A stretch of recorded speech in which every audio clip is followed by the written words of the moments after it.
اسلام آباد میں احتجاج کے پیش نظر پی ٹی آئی اور حکومتی ٹیموں کے درمیان رابطوں اور مذاکرات کی خبریں گردش کر رہی ہیں۔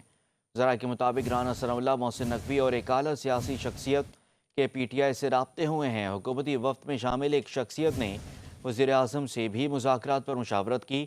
ذرائع کا یہ بھی بتانا ہے کہ پی ٹی آئی قیادت اور وزیر اعلیٰ کے پی الیمین گنڈاپور حکومتی مذاکراتی ٹیم کے رویے کو مثبت سمجھ رہے ہیں۔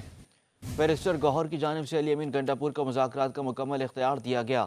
ذرائع کے مطابق حکومت نے بھی کشیدگی بڑھانے کے بجائے سنجیدہ نکات پر بحث کے لیے مثبت رویہ دکھایا ہے۔ مشاورت کے لیے کچھ وقت دے کر بانی پی ٹی آئی کی رہائی کے لیے راستے ہموار کیے جا سکتے ہیں۔